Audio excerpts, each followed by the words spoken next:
Good morning, class 10 students. I welcome you all on this online learning platform provided by Jagrati Classes. In the last video, we have discussed some basic introduction for the terms ore, gangue. What do you mean by ore? What do you mean by a mineral? Okay. Then we discussed the major and minor sources of the ores and minerals. Now what we are seeing is how can we extract our metal from the ore. If you are given an ore, then how can you extract your metal? So this is for class 10th, chapter 3, okay, metals and non-metals. We are continuing further our topic. It is the extraction of ore, or I can write extraction of metal from the ore. Now we'll see various techniques of separation, that how can we use our ore to get the desired metal. How can we actually extract our metal from the ore. So the first thing, what do you have is, you have a ore with you, okay. And what is ore? Ore is any mineral which contains maximum amount or large amount of your desired metal. Ore is a mineral. It is a mineral which contains maximum amount of metal, or you can write a large amount of the desired metal. The metal which you want to take out, let's suppose you want to take out gold, then you will collect what? You will get ores of gold, okay. That is gold present in the form of large stones, and from the large stones you have to extract your gold. So you will get is what? If you dig inside the earth, if you dig deep pits, then you will find ores here. Ores are just the large stones which contain large amount of metal in it. So ores are the minerals which contain maximum amount of your desired metal. And your aim is to get out this metal as your end product. So we'll see what to do with this ore and the stepwise process, or we'll see in a flow chart, and this flow chart is also made in your books. So what we do is, we take the ore and we do a process which is called concentration of ore. The first step in the process is concentrating our ore. Concentration of ore. What do you mean by concentration? Concentration of ore means the removal of impurities, or you may say the removal of gangue particles. We already discussed in the previous video lecture what do you mean by gangue particles. Gangue particles are the impurities which are attached with your desired metal. So the removal of impurities, or you might write the removal of gangue particles, is known as concentration of ore. So concentration means we'll remove all the external impurities to get our ore. So this will purify your ore or refine your ore to a larger extent. By concentrating the ore, you have different process. Okay, these processes are just the names that are mentioned in your books. You will see the in-depth of these processes in your higher classes, in your next classes. So for doing concentration, we have 2 to 3 processes. The first one is magnetic separation. You can do magnetic separation of your ore to remove the impurities. Next you can do is a froth flotation method.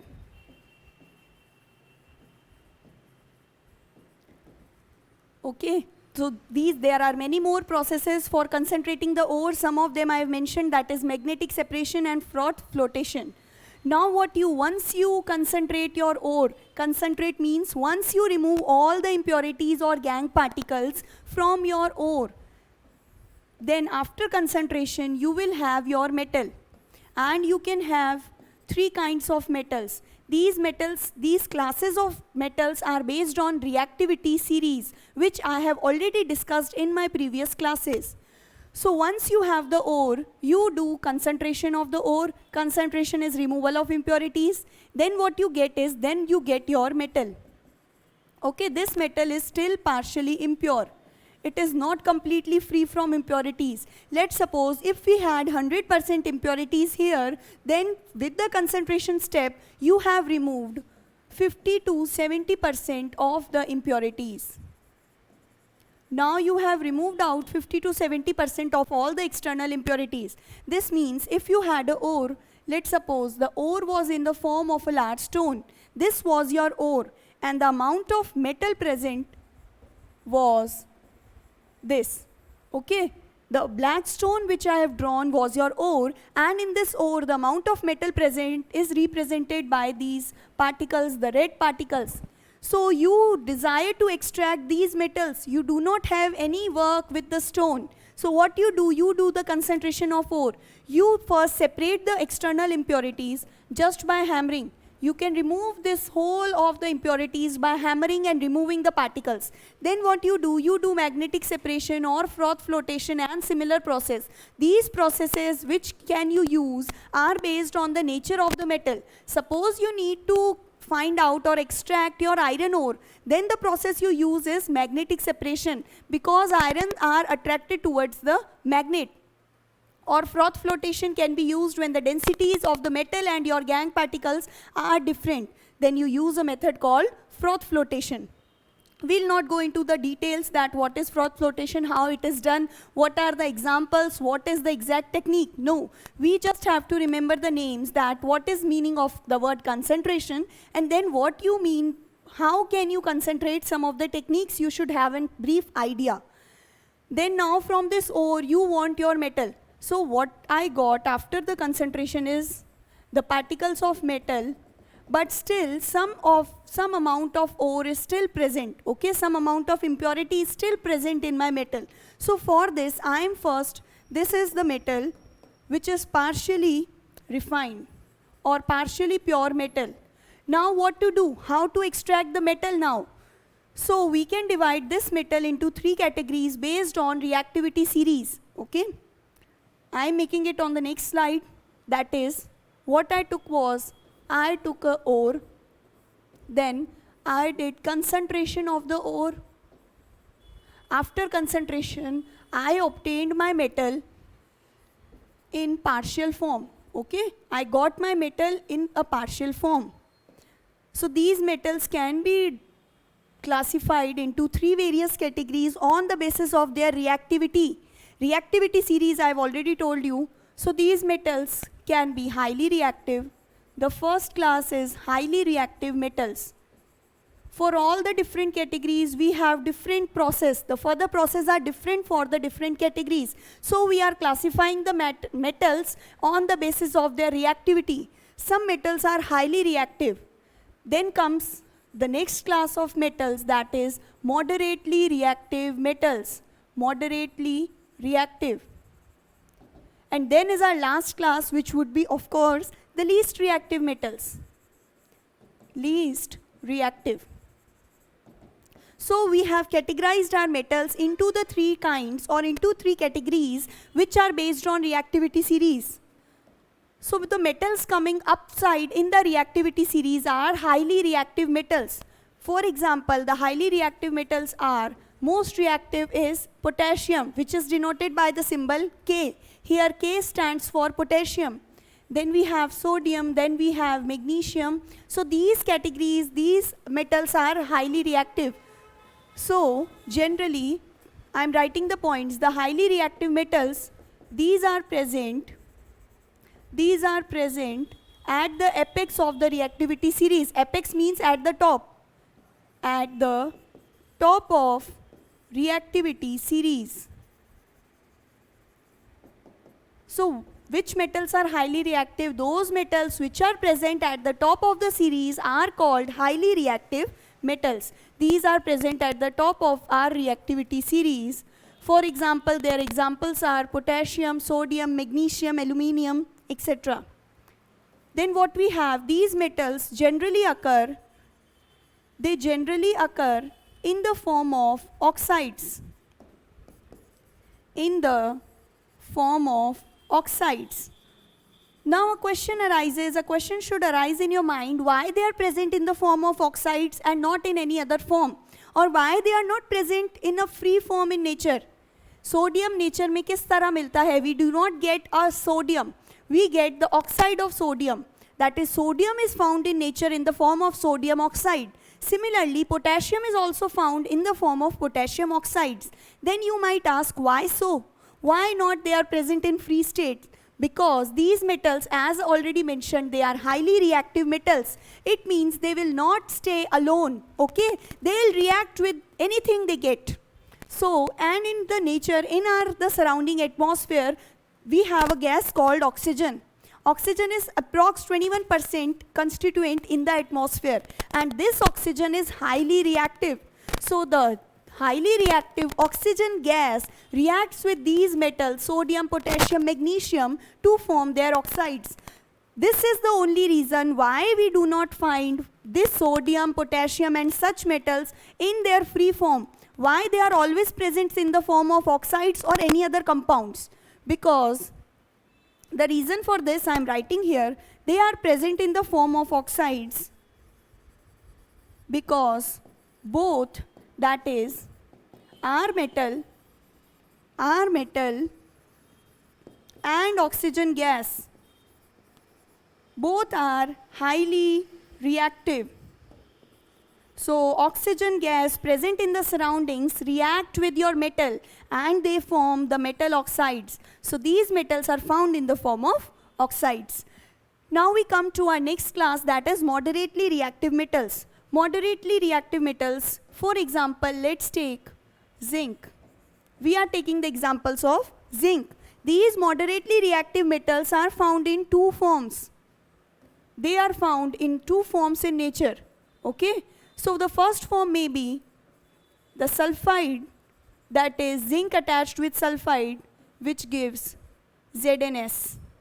Or the next form can be, they can be found in the form of carbonates. Their carbonate salts are found in nature. See, I am giving you a detailed descriptive account in the form of differentiation, okay? So it would be easier to learn. Highly reactive metals are found in the form of oxides. Moderately reactive metals can be found in two forms, that is in the form of sulfides or in the form of carbonate. They may be present, for example, the example of highly reactive are potassium, sodium, magnesium. These metals are present at the top of the reactive series, while these metals, the moderately reactive metals, occupy the middle portion of the series, okay? In the reactivity series, you have to learn the series in a particular order. Then the metals which are present at the top are highly reactive. Then you have the metals in the middle portion. They would be moderately reactive, that is they are not very highly reactive, and they are not inert, that they will not react. They show moderate reactivity. And the metals which are found at the bottom of the reactivity series, at the just bottom, these are least reactive. So here, for example of least reactive, what we can have mercury and we can have copper. Then these are some examples of the metals which are found below, so they are least reactive. Now these moderately reactive metals found present at the middle of our reactivity series. So the first point is where these metals are found. These are found at the top of the series, these are present at the middle of the series, and for least reactive we have, these occupy the bottom portion of the series. At the bottom of our which series? Reactivity series, okay? The one which we studied, it is also given in your books. So the next is, these moderately reactive metals are found in two forms, in the form of sulfide and carbonate. Whereas the least reactive metals, these are generally present as sulfides. These are generally present in the form of sulfides. Then what we have is, for example, I have taken just one example, that is zinc is a moderately reactive metal. Its sulfide form would be ZnS. For the purification, I want to extract this zinc. Two processes are carried out, okay? So the first process, if you have your sulfide form, then the first process which you do is called roasting. We'll see now what does roasting means, okay? Just I am giving you an idea in the form of flowchart. And if you have a carbonate ore in the form of carbonate, then what you do, the process is called calcination. You do roasting and calcination. Both are strongly heating the ore. Both processes involve strong heating of your ore. And by both these processes, what you get is you get your oxide form of metal. That is, you get a metal oxide. And if once you get the metal oxide, it is very easy to obtain the metal. After getting metal oxide, you can do the reduction of this metal oxide. We have already studied the two different types of reactions, oxidation and reduction, in chapter first. Okay, so if you have forgotten the concepts, please do refer to the reduction reaction explained previously. Here we do reduction. Reduction means the loss of oxygen. Metal oxide means our metal is attached to oxygen.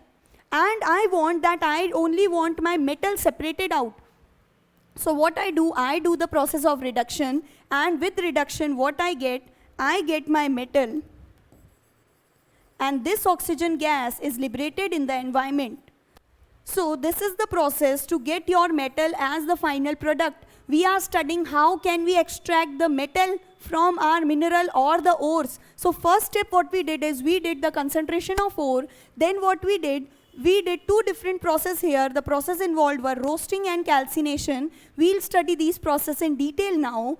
Then after doing roasting or calcination, what do? You get metal oxide. And from metal oxide, metal lene ke liye what we do is we do the process of reduction, because metal oxide means your metal is attached with oxygen. And when you do the reduction, this oxygen is released out as oxygen gas in the environment, and as the final product you easily get your metal. Now these least reactive metals, already told you that these are present in the form of sulfides. Okay. For example, the ore Hg, when mercury is present in the form of sulfide, its ore is called cinnabar. Remember the common names of the ores. It is definitely asked in exams. What do you mean by cinnabar? Cinnabar is the ore of mercury, and in this ore mercury is present in the form of sulfide. The formula for this is Hg2S. So this is the formula. Okay. And the next example, you can have the ore of copper in the form of sulfide. It would be Cu2S. So these are the ores of the least reactive metal. They are found in the form of sulfide. Now when you have any ore in the form of sulfide, what you do is, when you have any ore in the form of sulfide, you do roasting and then you do reduction to get your metal. So here the same process would be followed. The first process would be roasting. The sulfide ore, our ore, would undergo the roasting process. Then after roasting we do what? Reduction. And after reduction also you get your metal. But this metal shows 85 to 90% purity only. From this metal, this is pure, but this is not highly pure. Its purity is 85 to 90%. To get this metal at the level of 99 or 98% purity, what we do, the next process which we carry out after this is the process of refining. And in this also, the ore, after undergoing roasting and reduction, is involved to do the process of refining. So we can learn these by a trick. See, if you learn your moderately reactive metals, then you get ores in two forms, that is sulfide and carbonate. These both forms are first converted to oxide, and then we have the process of reduction, and after reduction we have refining. And for the least reactive, the column of least reactive is same as the sulfide column. You have your sulfide here, here also you have sulfide. The sulfide ore undergoes roasting, similar to this, roasting, reduction and refining. These processes are similar here, that is roasting, reduction and refining. So you can learn that when you have your sulfide ore, then the process involved for extraction are the triple R, okay? Which means if you have your sulfide ore, you have to carry out roasting. This stands for reduction and this R stands for refining. I am repeating again, when you have your ore in the form of sulfide, what you do is you do roasting, reduction and refining. And similar is the trick to learn these least reactive metals. Three processes are involved for extraction. This is roasting, then you do the reduction, and last is your refining. So these are the three processes which are involved for extraction of the least reactive metals from their ores. Okay, I hope this is clear. Now we'll deal with each and every in the detail. Some detail is left for them, like the highly reactive metals. Do remember these concepts. You can also write down in your notebooks, okay? These highly reactive metals, they are found in the form of oxides. These oxides are converted to chlorides, okay? Now let's see each of them in detail. The first is highly reactive metals. These are highly reactive. For the extraction of highly reactive metals, I told you these are present in the form of oxides. So first these oxides, that is sodium oxide, potassium oxide, or we have magnesium oxide.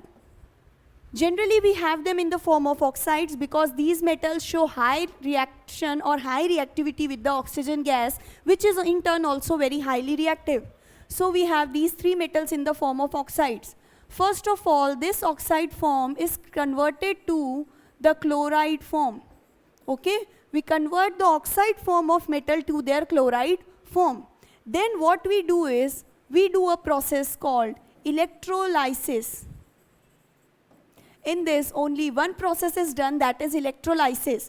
Why only we do electrolysis? Electrolysis means when you pass electric current, the ore or the metal breaks down into their components, that is the chloride form. For example, we are taking NaCl here. So after passing electricity, electro means when you pass electricity, this NaCl breaks down into the ions Na plus and Cl minus.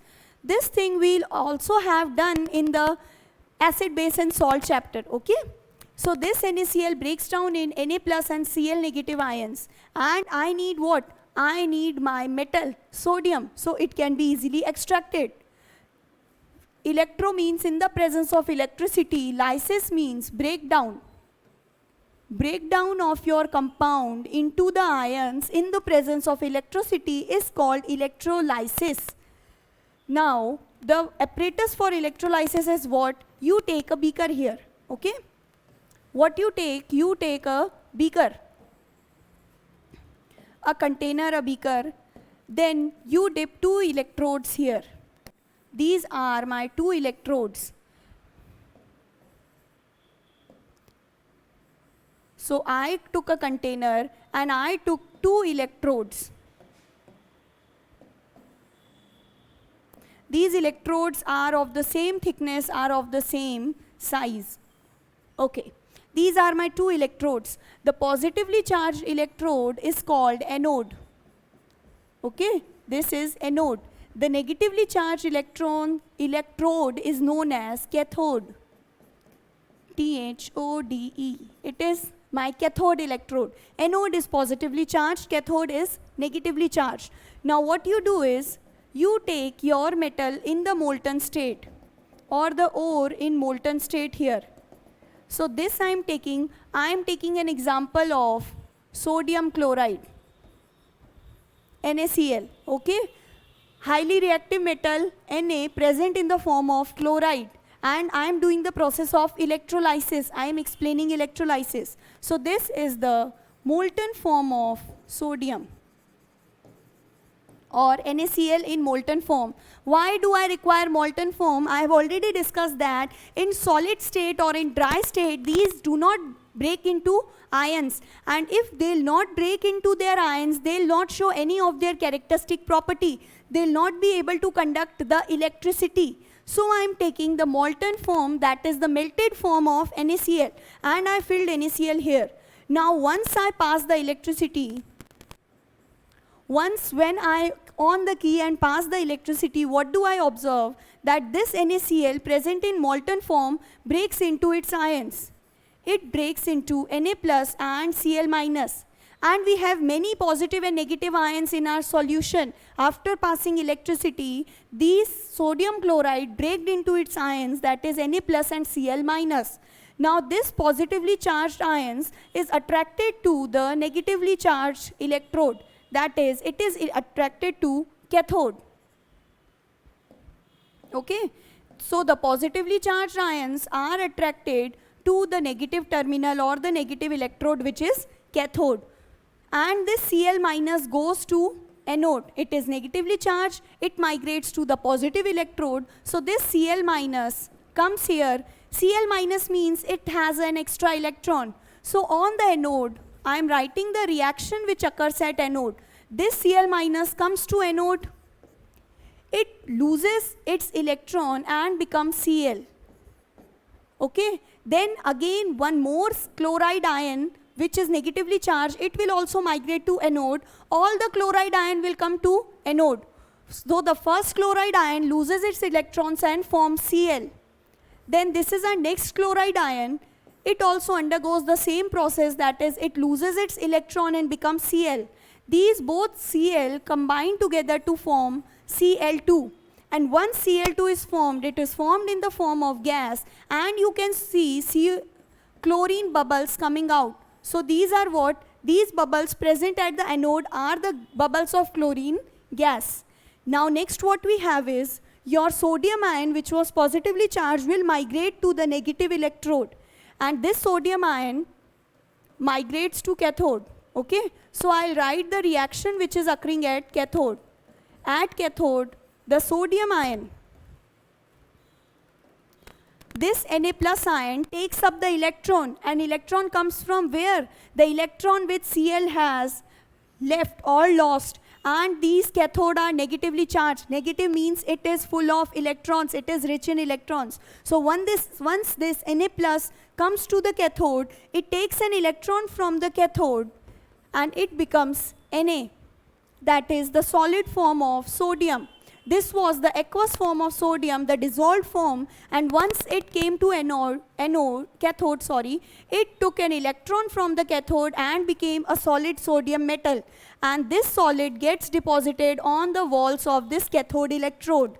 And now similarly, the next sodium ions, all of the sodium ions will migrate to cathode, and they would form what?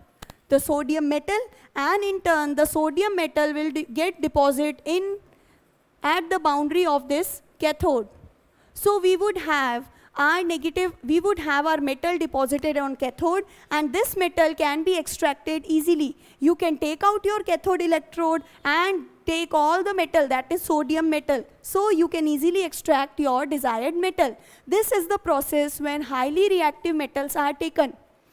Only one process is there, which is electrolysis of metals. Okay, why we do electrolysis? Firstly, because no chemical is present which is more reactive than these metals. These are highly reactive. So we do not have any chemical by which we can extract the sodium or the highly reactive metals. So we do only one process, that is electrolysis. And the metal obtained here is approx 99% pure. It has 99% purity. So this was extraction of highly reactive metals. Now we'll see the extraction of moderately reactive metals. Moderately reactive, I am taking the example of zinc. If zinc is present in the two forms, that is zinc is present in the form of sulfide or zinc is present in the form of carbonate. If zinc is present in the sulfide, it undergoes a process called roasting. Remember, whenever sulfide comes, you have to remember your 3 R's: roasting, reduction, and refining. Okay? And when you have your carbonate form, remember, whenever carbonate is starting with C. So the process which you have to do also starts with C, that is calcination. Whenever you have carbonate here, you do calcination. And the trick for this is, first you do calcination, then rest process are same, that is reduction and refining. So what you have is, you have your zinc sulfide. Roasting means heating the metal sulfide strongly in excess supply of air, in the presence of excess air. And excess air means in the presence of oxygen gas. Whereas calcination is heating your metal carbonate strongly in the absence of air. You have either complete absence of air, or you can write in limited supply of air. Limited supply of air. And this is more appropriate, limited supply. Why? Because first you have to heat, na? And for heat you require air, that is you require oxygen gas for burning. So we give a limited supply and this air is used up in the first process, that is burning. Now we do not have any excess air. So this is the difference. So I'll write the reaction. When this zinc sulfide, it is heated strongly in the presence of air, then it gets, in the presence of air means in the presence of oxygen, then this converts to zinc oxide, the oxide form of zinc. And once this zinc oxide is again heated, is again strongly heated, in excess air we have. So what do I get? I get my metal and this oxygen gas is released in the environment. So roasting and calcination, what do we have as products? For roasting, zinc sulfide is converted to the oxide form and this oxide liberates the oxygen gas and your desired metal is separated out. Whereas in calcination, you have zinc carbonate. Firstly, you heat it, it is heating strongly. So you heat and what you get it. See, why we do not require oxygen here, air here? Because this already contains a oxygen atom. So we do not require oxygen. This gets converted again to the zinc oxide. In the first step, the compound form is oxide. Here also we get the same, that is oxide. But the end product is different. Here, which gas is released? Here, SO2, sulfur dioxide is released. Okay? Whereas here we have our CO2 gas released as a byproduct. Then the next step would be same, that is conversion of oxide to the metal. This is same here. Either you take carbonate, either you take sulfide. So once you get an oxide form and you heat it, what you get your zinc metal and this oxygen gas is released in the environment. So the second step is same for both, only difference occurs in the first step. If you have sulfide here, then you will get the oxide, but the gas release will be sulfur dioxide. Whereas if you have a carbonate form and you heat it, then you obtain definitely a oxide, but the gas release is CO2, that is carbon dioxide is released. Here what do we get? Now we have got our oxide form and from this oxide form we got our metal. This metal is not completely pure, as we saw in the case of highly reactive metals. They were 99% pure, that is the metal obtained after electrolysis was highly pure. But these metal obtained are 85 to 90% pure. Okay? Here is the same case, these are 85 to 90% pure. So to get 99% pure, what we do is, now we have the same process for both. After this, both these zinc undergo a same process which is called electrolytic refining. Electrolytic refining.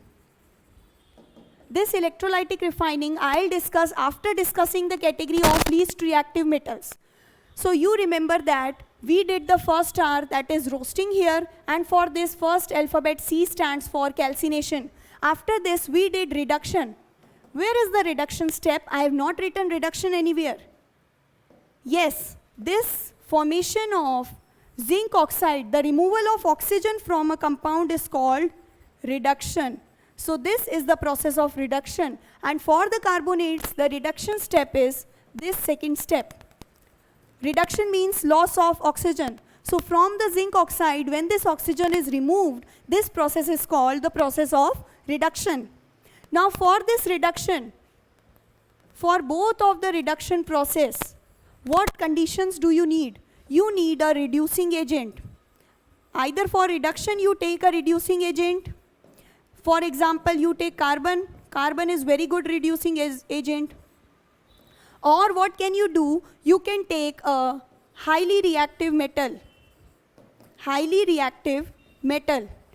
If you take a highly reactive metal, then the process or reaction which would occur is the displacement reaction. After taking highly reactive metal, displacement reaction will occur. How? Let's see if I take this Zn zinc oxide here. I have zinc oxide in both the cases, okay?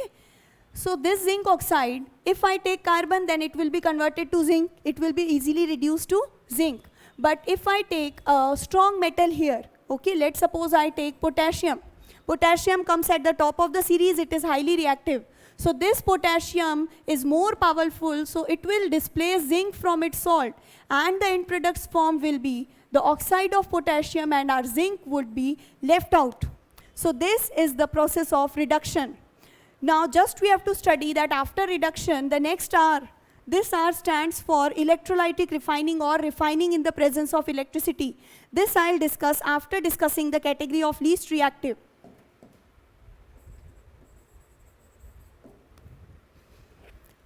I have least reactive metals. Least reactive metals, I said, like sulfide, okay? Or you have copper sulfide. What you do is, the sulfide forms first undergo roasting. Then after roasting, what do you have? Reduction, the 3 R's. And then we do refining. So here is refining is also known as electrolytic refining. That is refining in the presence of electricity. In roasting, what do? We heat in the limit, in excess supply of air.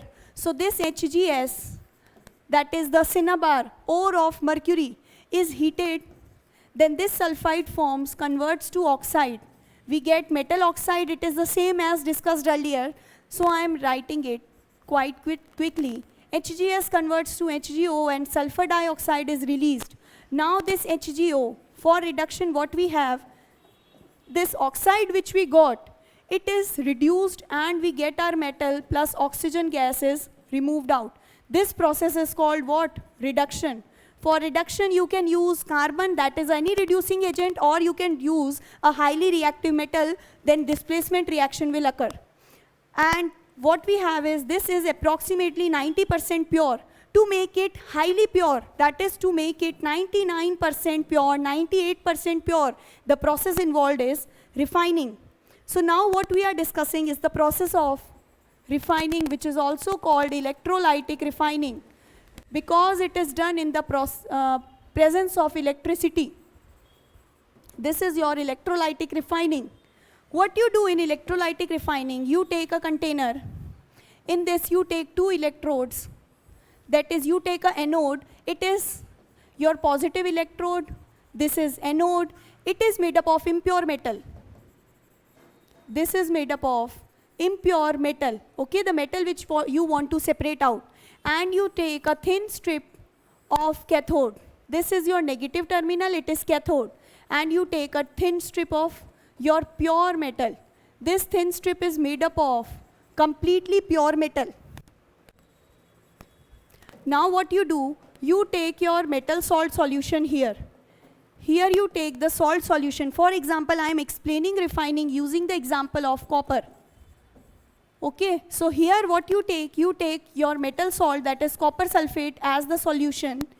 You take pure metal, that is pure copper, as the anode, and impure metal.